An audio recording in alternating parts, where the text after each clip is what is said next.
अगर आप एक अमेज़न सेलर हैं और पाकिस्तान से आप इंपोर्ट करना चाह रहे हैं यूके के अंदर, ठीक है? आप यूके में मौजूद हैं या आप पाकिस्तान में और यूके भेजना चाह रहे हैं माल।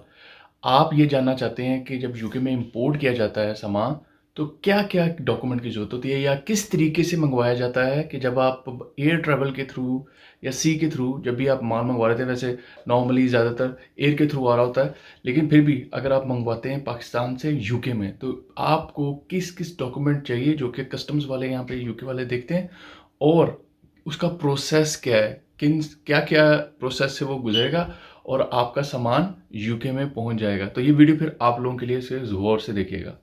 Let's start. चलिए जी, स्टार्ट करते हैं अपना और देखते हैं कि यूके में बंदा आप मौजूद हैं, ठीक है? अब आप यूके में इंपोर्ट करना चाह रहे हैं सामान पाकिस्तान से, तो उसकी रिक्वायरमेंट बताने लगूँ। आपने नई-नई कंपनी खोली है यूके के अंदर, ठीक है? मैं अज़्यूम कर रहा हूँ आपने नई-नई कंपनी खोली, बेशक टाइम गुजर गया हुआ है। अब आपका टाइम आ गया है कि यूके से इंपोर्ट करें और अमेज़न पे बेचना चाह रहे हैं, ईबे, एटसी या अपनी शॉप के अंदर, ठीक है? सिर्फ अमेज़न ही नहीं, किसी भी तरीके से आप यहाँ पे बेचना चाह रहे हैं। मकसद ये है कि पाकिस्तान से माल को इंपोर्ट करना है, तो उसकी क्या प्रोसीजर होगा? सबसे पहले नंबर पे आपने एक EORI नंबर ले लेना है, ठीक है? उसका तरीकाकार क्या है? गूगल पे जाके लिखें get an EORI number in UK, तो ये गवर्नमेंट की वेबसाइट निकलेगी, ठीक है?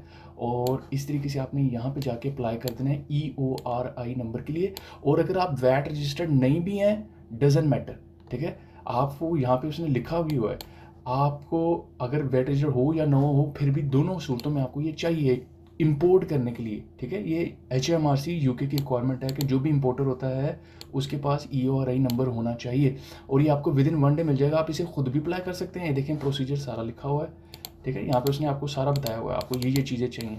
तो अगर आपने किसी अकाउंटेंट के थ्रू अपनी कंपनी खुलवाई हुई है और अकाउंटेंट आपका गेटवे आईडी और पासवर्ड मैनेज करता है, तो आप अपने अकाउंटेंट से कहेंगे कि मुझे EORI नंबर दे दे। वो सिर्फ जाएगा, 2 मिनट का ये प्रोसेस है। वो आपको EORI नंबर जनरेट कर देगा, आपको ईमेल आ जाएगी, आप उसे ले लेंगे, सेम डे आपको मिल जाता है। आपका EORI नंबर का मसला हल हो जाता है। ये पहला स्टेप है आपका, ठीक है? अब आप EORI नंबर आपके पास आ गया।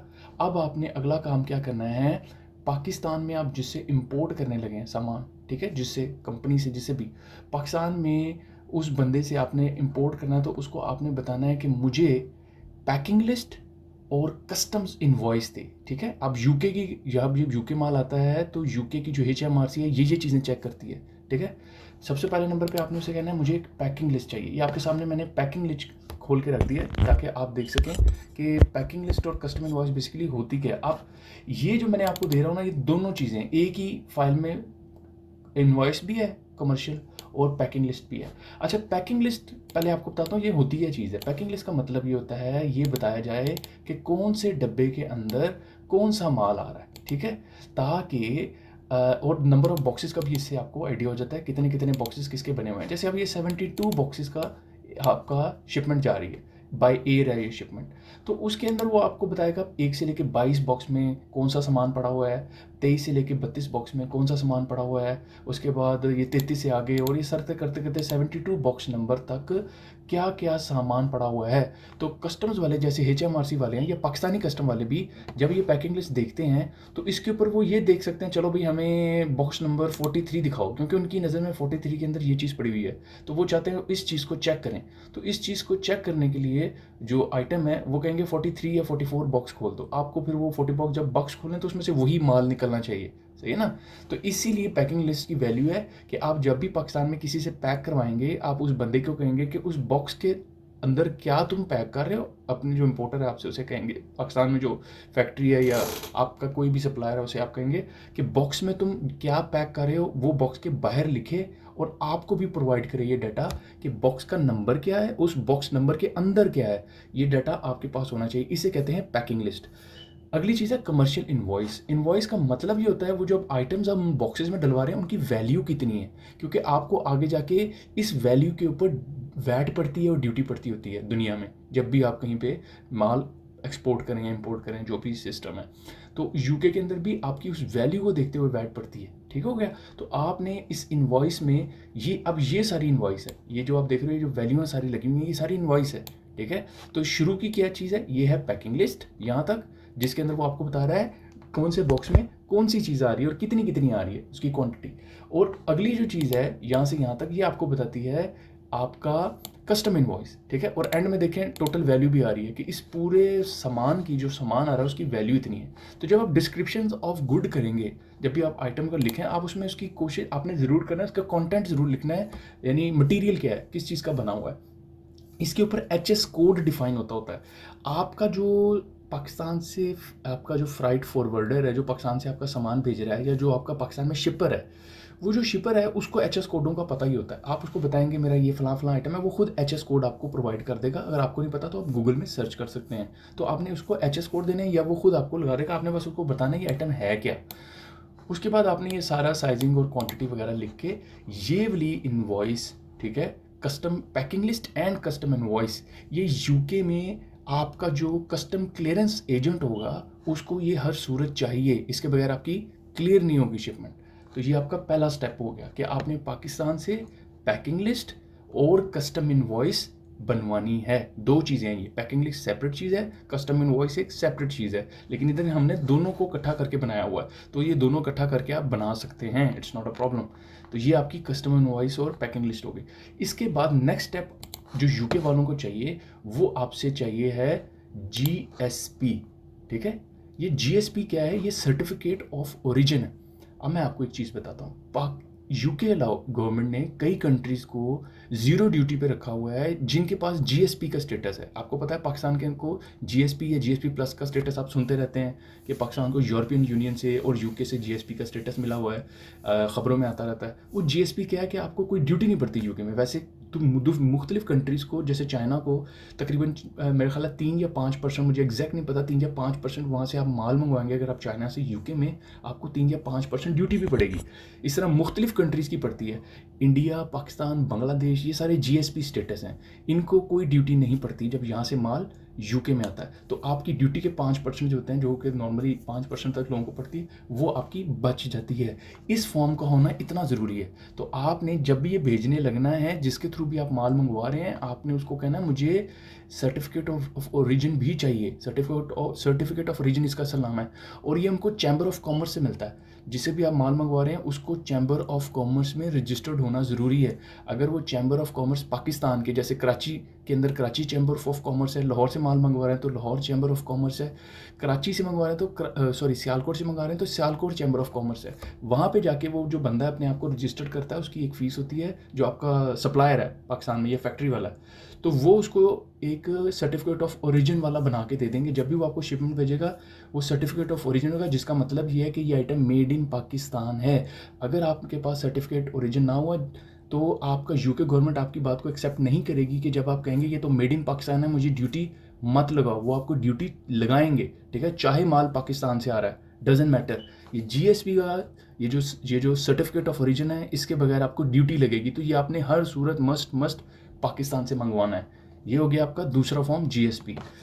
तीसरी चीज़ आपको जो होगी, एयरवे बिल चाहिए, ठीक है। अब एयरवे बिल जो होगा वो आपका जो उधर से आपका शिप कर रहा है आइटम, जैसे अगर आप किसी भी कंपनी से करवा रहे हैं पाकिस्तान में, तो वो आपको ये सर्टिफिकेट और एयरवे बिल आपको प्रोवाइड करेगा, ठीक है। वो उनका अपना सिस्टम होता है जिसमें ये जनरेट करते होते हैं। अब ये एयरवे बिल, इसमें एयरवे बिल नंबर होता है जो टॉप पे आपको नज़र आ रहा होगा। तो ये जो एयरवे बिल नंबर होता है, इसके बिहाफ के ऊपर फिर वो यूके में जो आपका कस्टम क्लियरिंग एजेंट होता है, वो उस नंबर को डाल के आपकी शिपमेंट को क्लियर करता है। तो उसको ये मस्ट चाहिए होता है एयरवे बिल नंबर, और ये मस्ट डॉक्यूमेंट जनरेट होगा ही होगा। जब भी आप एयर की शिपमेंट मंगवाएंगे, इस डॉक्यूमेंट की टेंशन लेने की आपको जरूरत नहीं है, ये आपका जनरेट करके ही देगा आपका जो शिपर है।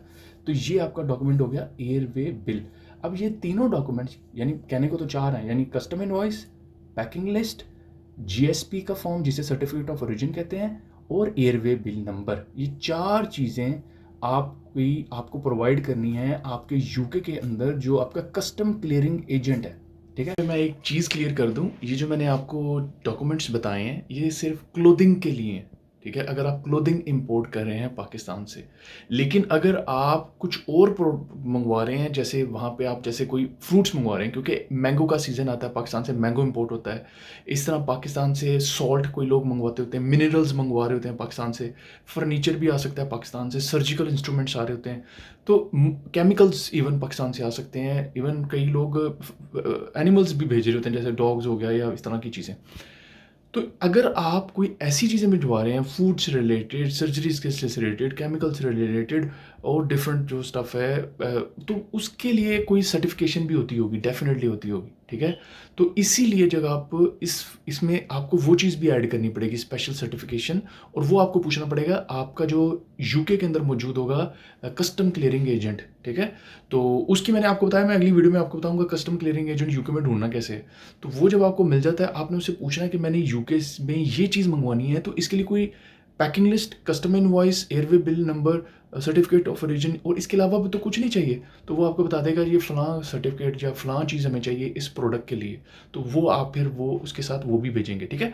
आपने सिर्फ इसी पे डिपेंड ना हो जाना, क्योंकि ये सिर्फ क्लोथिंग के बारे में बात हो रही है आपके साथ। इसके बाद कस्टम क्लियरिंग एजेंट क्या करेगा, ये सारी चीज़ें लेने के बाद आपका सामान क्लियर करेगा, तो आपको ये वाली इनवॉइस सेंड हो जाएगी।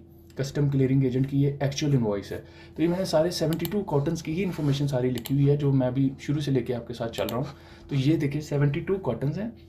इस कस्टम जो आपकी इनवॉइस है उसके अंदर वो लिखेगा ग्रॉस वेट कितना है, और आपसे आपकी कस्टम क्लियरेंस फ़ी 40 पाउंड, वो आपसे ये उसकी एक फ़िक्स फ़ी है जो चार्ज करता है। और इसी तरह एडमिनिस्ट्रेशन फ़ी है 25 पाउंड की, जो आपको चार्ज करता है। हर एक कस्टम क्लियरेंस की अपनी एक फ़ीस होती है, कोई 50 करेगा, कोई 70 करेगा। अब ये नवंबर 2022 की आपको मैं एक फ़ाइल दिखा रहा हूँ, एग्जैक्ट ये एक्चुअल है, ठीक है। ये डमी नहीं है, सारा कुछ एक्चुअल डाटा मैंने आपको दिखाया।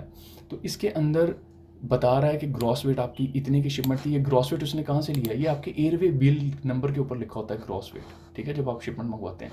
तो उसमें से इसने यहाँ पे लिखा ग्रॉस वेट, और आपकी सारी इन्फॉर्मेशन यहाँ पे पुट की।